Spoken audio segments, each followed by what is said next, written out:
Welcome to the second half of this lecture on architecture and ideology, the postmodern reaction. In the second half, we will be looking at the rise of a postmodern architecture. Our outlines for this part of the lecture: first we'll do some definitions of what we mean by postmodernism, and then we'll look at late modernism and the postmodern style before turning to look at community architecture, the self-build movement, and new urbanism. We need to start, however, with some definitions. What do we mean by postmodern in this context? Well, let's think first about what modernism offered. It was a systematising and categorising system of thought. Everything had its place, and a place was there for everything. We had things like use zoning, determining that there will be a factory here, and that will be nowhere near the housing which will be over here. It offered big answers to the big questions, the so-called grand narrative, if you like. And remember the quote from the earlier lecture, where Robert Hughes, in his History of Modernism, talks about the mirage of the architect as seer and sociological priest. This idea that the architect knows best, the architect can somehow see into the future and determine what society should look like. So the postmodern challenge is to say that the godlike architect is not able to sit detached and rational and solve any problems of society. Instead, it says that everyone is situated and partial, there's no rational objective actors, and postmodernism is characterised primarily by a plurality of viewpoints, many different ways of seeing a problem. So what the postmodern challenge offers us is a chance to deconstruct grand narratives. So grand narratives were a classical thing of modernism, where we have a big story that says this is how the world is. Well, postmodernists would say, no, there isn't this big underlying narrative. Instead, all these kinds of statements about how the world is and should be, all these ideologies of architecture, are in fact partial constructs, partial and situated, that they are produced by particular people that have particular agendas with their ideas. And so we can use this to kind of unpick the basic sexism that underpins common sense assumptions of women's place in society. We say inevitably that women are inferior and therefore women are inferior. Well, similarly, we can say, modernist architecture is the way to create a golden new society. But we say, well, who's it really creating a new society for? Are we simply playing out other people's fantasies about what the world should look like? But postmodernism is a highly contested term. The only thing really that postmodernists can be seen to agree on is that there is a plurality of viewpoints. So the fact that you have multiple partial views means that you can't really have a postmodern agenda. You have multiple agendas. The idea of a postmodern agenda is a paradox, in fact. So postmodernism is contested, and that's the sort of heart of what we're doing here. However, we can think about late modernism and a postmodern style. And this is something distinct from postmodernism as an ideology, and thinking about it more in terms of an architectural style. Here's the Pruitt-Igoe estate. I mentioned this very briefly earlier on. There's a great film available which you can buy online, doing a nice history of this estate and how people who lived here suffered, particularly during its decline and fall. It was blown up in 1972. It had only been up for less than 2 decades. Total societal collapse within the blocks, driven primarily by a chronic lack of maintenance, as well as huge problems with unemployment and indeed new problems with drugs that started to emerge in the late 60s. So it was blown up, and Charles Jenks, who is sort of the most famous writer about postmodern architecture, he says in one of his books that modernism died in 1972 when Pruitt-Igoe was demolished. In actual fact, in his book, he later admits that he made up the time in which the demolition went off in order to make for a grander narrative within his book. So even postmodernists are not immune from trying to forge a grand narrative. But while Jenks is talking about the death of modernism, you can also see that late period modernism produced some stunning buildings. This is Mies van der Rohe's Segal building from 1958, probably the finest expression of a particular style of things he was trying to do, and not in any way inexpensive. We talk about tower blocks in the UK as being very cheaply built buildings. This was not. This is a huge corporate office, and in order to get the right effect with the windows and porticos, he uses bronze as his cladding material to get the right surface textures that he wanted. This is a hugely expensive way to build. Similar late modernist things would be Richard Rogers' Rinetto pianos, Centre Pompidou in Paris, which was completed around about 1977. Richard Rogers, of course, being the architect who goes on to write the Urban Task Force report for the Blair government in 1999. So, really a big architectural hitter. Here, in the Centre Pompidou, what you see is an attempt to take the logic of showing how a building works, which has its origins in the brutalism, or the brutalist movement of the 1950s, saying we need to see how this building works. We take it to an extreme degree. We'll actually show the services of the building, all the pipes and cables and whatnot that string a building together. We'll put them on the outside. Now, as it happens, this sort of building is an interesting demonstration of why you put the pipework and cabling and whatnot inside, because it has subsequently huge problems with the weathering of these things. You actually want to protect the services of the building. But this kind of design gives you some kind of architectural statement about what modernism can be. We also get to a change in architecture in this period. So while we get people like Rogers and Piano still doing the modernist thing in the late 70s, the idea of less is more. Less is more. We do things simply and elegantly, which is what Mies van der Rohe always said when talking about architecture. Well, Mies' prodigy, Philip Johnson, talked about less being a bore. And Johnson really led the rebellion against extreme aestheticism, this extreme simplicity and coldness in architecture which happened in the 50s, 60s and early 70s. Philip Johnson pioneers a postmodern style which, like the Victorians, began to borrow from past architectural styles. And here's a kind of classic example of a Philip Johnson building. It's what used to be called the AT&T building, is now the Sony building in New York, finished in 1984. And on one level it's a skyscraper. Nothing particularly shocking about that, but unlike the kind of classic, cold, precise lines of the Segal building, this is extremely playful. What we have here are some references to classical temple architecture. You see up at the top here we have some columns, giant order columns, but not really giant order columns, more a design that kind of hints toward giant order columns. Similarly, at the top of the building we have a broken pediment, or at least a reference to a broken pediment, which again was a motif within classical architecture. But you really have to know your architecture to get a building like this. You have to really understand what Philip Johnson is referencing, and indeed what he is reacting against, to really understand what he's trying to do with a building like this. It's highly intellectual. And this highly intellectual set of exercises about postmodern architecture can be seen in all sorts of US cities of the architecture of the 1980s. Here, for example, we have just a general view down the river at Chicago, which is sort of running parallel to Wacker Drive. Some of you who've seen the Batman movies will probably recognise bits of this, Lower Wacker Drive being a place where part of the films were recorded. But looking down the river, we see a whole series of tower blocks which have this same playful temple skyscraper motif. So the key features of a postmodernist style, are references to past styles, looking at past architectural things and trying to make references to them so that you can, in your educated architectural way, know the kind of references you're making. There's also a kind of a wit to it and a playfulness, but it is highly cerebral. There is a certain amount of in-jokes. You have to know your architecture to get what people are trying to say. And there's an accusation of postmodern architecture of this period, this postmodern style, that it's surface over substance, that it's doing these playful, witty things without actually having any meaning beneath them.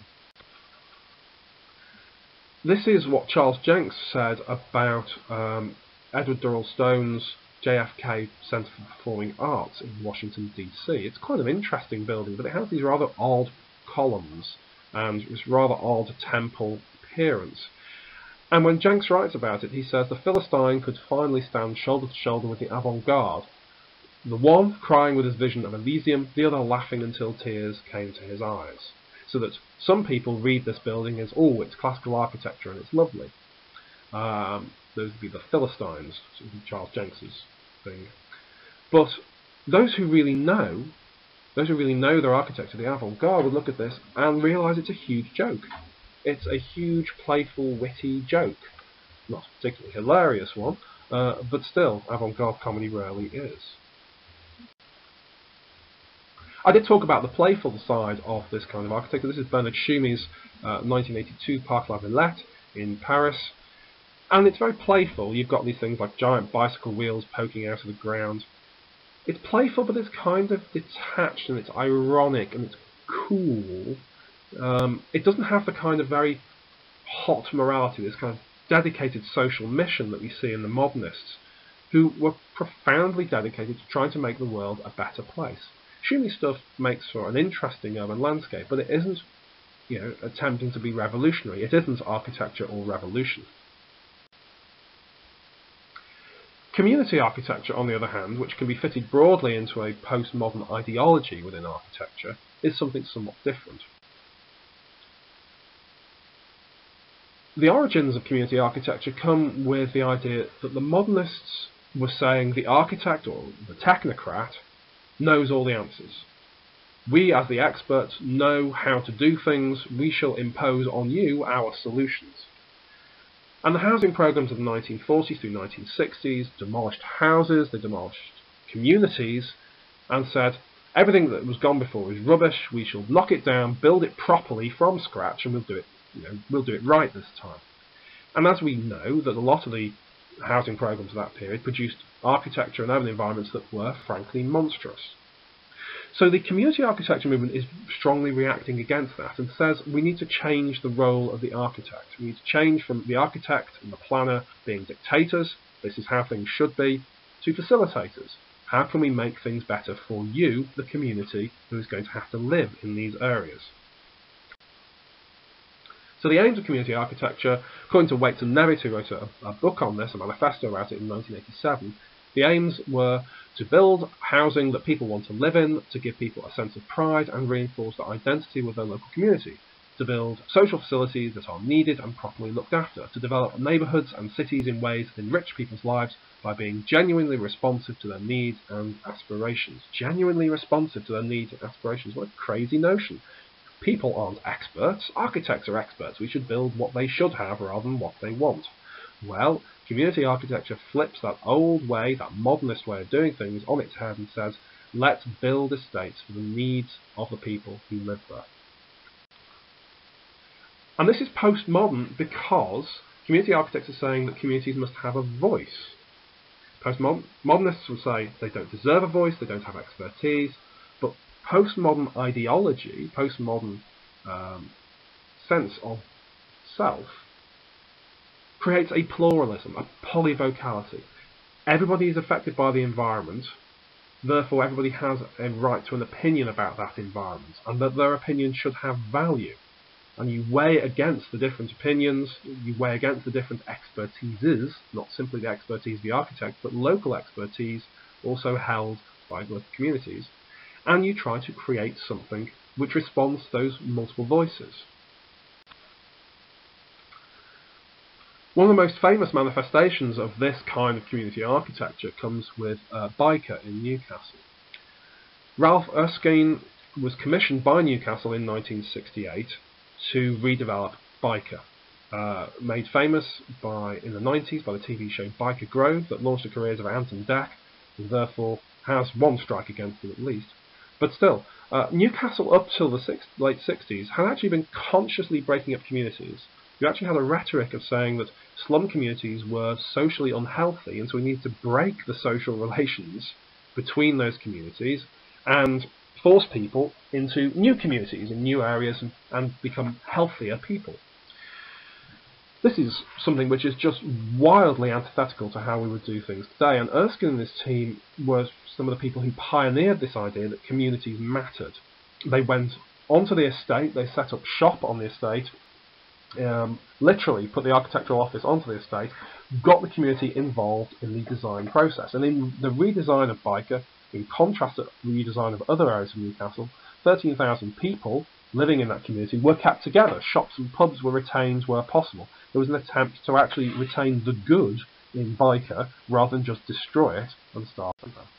So you see Ralph Erskine based actually on Byker, with kids running around and a rota of people coming to deal with things. And from out of Byker and out of Erskine's work, you start to see things like planning for real exercises, where people actually get involved in little pieces of paper and commenting on plans and getting actually involved in the design of new developments. Now, Byker, no one's going to claim that Byker is in this state without problems. And in 1990s, there was the Byker Wall was famously home to a lad called, he was nicknamed Rat Boy, who lived in some of the ducts and conduits around the estate.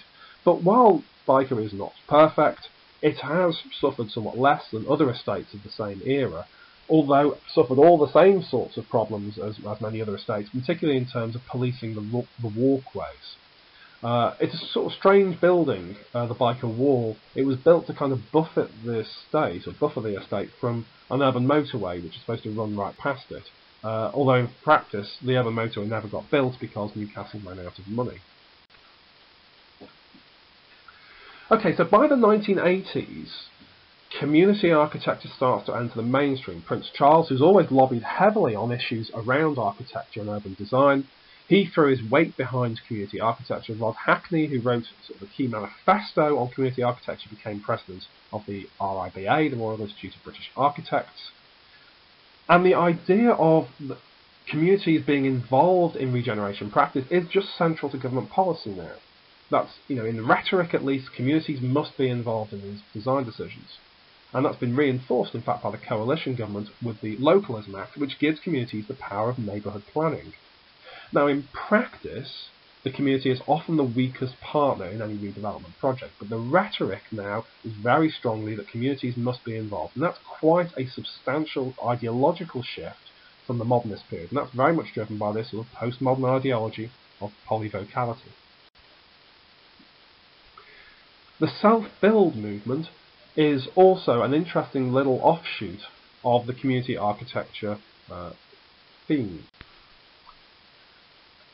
Prior to the building industry, before planning regulations were introduced, self-build was an unsurprising thing. The American West built on balloon frame, kit-built houses. People built their own homes. Now, in the contemporary period, we have two forms of self-build. We have things like Grand Designs, a TV show where people go and build their own personal Xanadu and have a lot of sketchy plans, and it all goes horribly wrong, and it makes for great TV, and people end up with a lovely house. And there's also community self-build, which is where people get together to actually labour on each other's homes and build the new housing estate, putting effectively sweat equity into the project. So you may not have as much capital, as much money to put in, but you can actually put your labour in to building this property and therefore own it. Now, community self-build was a logical extension of the community architecture movement of the 1970s and 80s. The contractor builds a shell, or an individual uses a building kit, and it ties in with the kind of romantic ideal of the 1930s. People like Colin Ward talking about plotlands, where people would just set up a shack in the countryside and that would be their home. But it also ties in with the 1980s thing about council house sales. So people were being able to buy and sell their homes, and people were then buying a council house and improving them rapidly, putting in new kitchens, putting in new this and that. We have the phenomena of the Harry Enfield character, Loads of Money. You're all too young to remember him, but if you go onto YouTube, you can find lots of clips of Loads of Money where it has his catchphrase, "Shut your mouth and look at my wad." But this character, which was very much a 1980s self-made man, was a plasterer, and part of the reason why he was making so much money was because there was such a lot of business DIY in the 1980s as people were starting to improve their homes.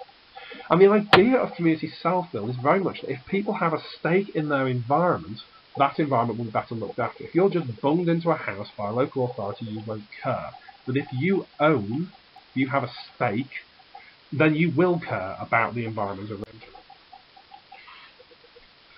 The Segal method, pioneered by Walter Segal, was very much this idea of a modular wooden building system, so that amateur labour can basically strap together their own house with very limited skills. And you can see from this fantastic photograph very much the date at which this was being popular, kind of late 70s, early 80s, short shorts, and also the shoes, brogues with socks look that this man is rocking here. Very impressive.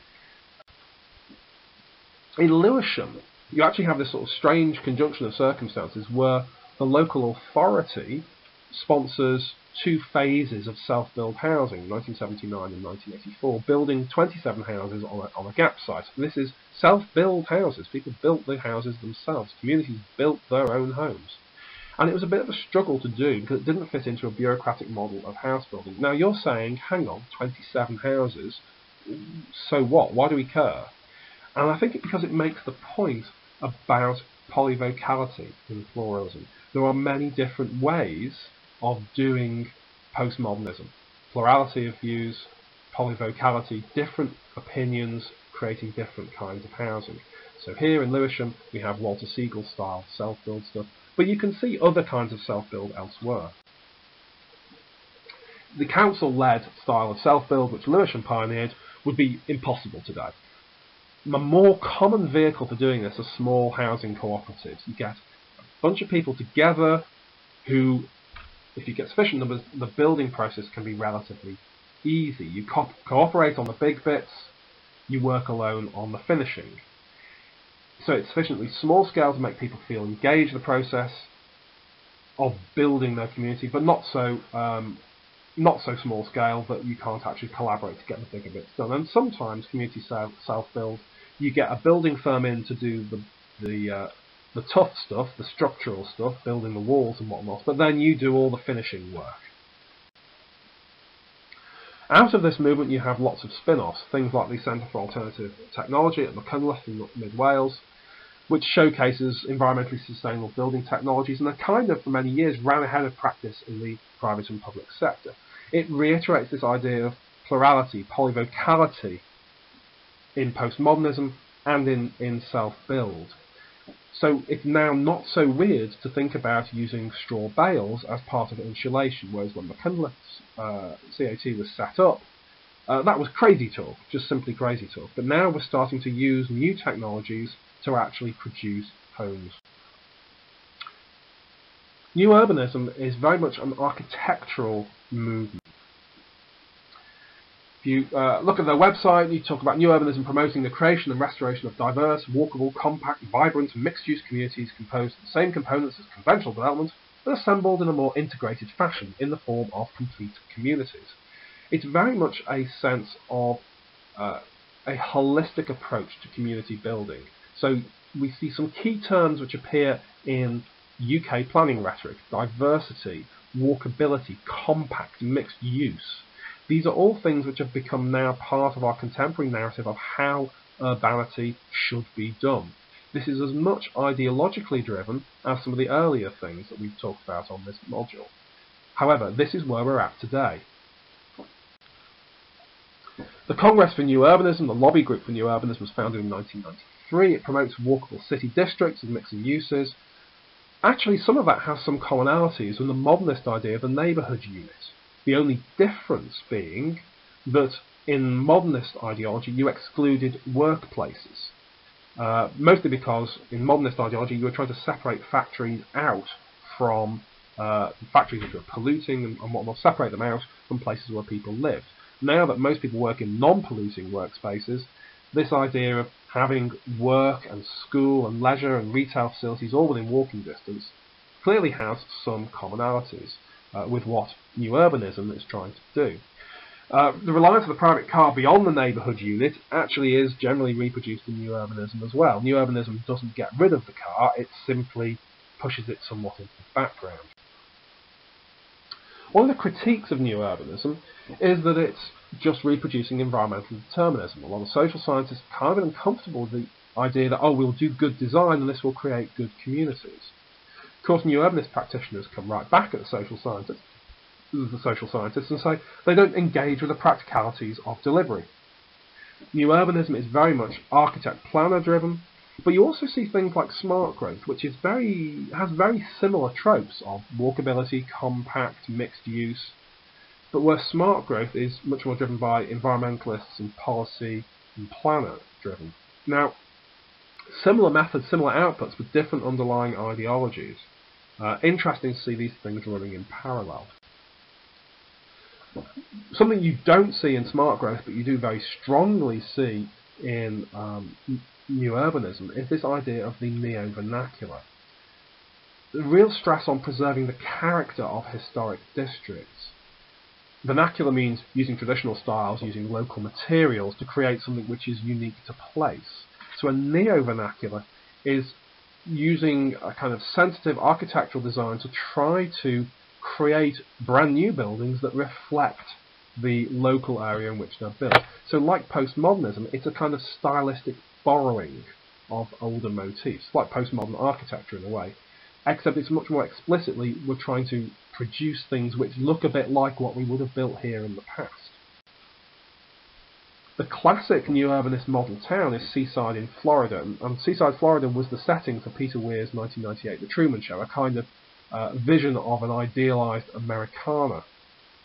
In the film they actually shot bits which looked much more sort of historic than some of the more modern looking architecture, contemporary looking architecture elsewhere in Seaside. So it's a slightly skewed view of Seaside, but still it has that kind of slightly creepy, brand new but old quality, which I think the filmmakers are looking for. Léon Krier was the founding father of new urbanism in many ways, fundamentally opposed to ideas of zoning and segregation by function, very much opposed to the modernist way of doing things. His sort of fundamental tenet was mixing of uses, so it's very postmodern in his approach. And again, I mentioned the Prince of Wales earlier. He didn't like things like Dennis Lasdun's astonishingly beautiful South Bank Centre National Theatre. He hated this sort of building. Instead, he was always banging on about things like St Paul's Cathedral. Another beautiful building by Sir Christopher Wren, built in the late 17th, early 18th century. But the Prince of Wales has, attempted to do architecture. He didn't just talk about it and write speeches, or he does a lot of that as well. He attempted to do architecture. First, by giving a huge boost to the community architecture movement. He supported new urbanism. He's very much a fan of neo-vernacular design, stuff that looks old. The Prince's foundation set up INTBAU, the International Network for Traditional Building Architecture and Urbanism, and he's driven lots of schemes to try to make new buildings for people, particularly in Poundbury. This is a model development scheme, kind of like a project to demonstrate the qualities of these ideas. He put his money where his mouth is by building a planned extension to the historic town of Dorchester.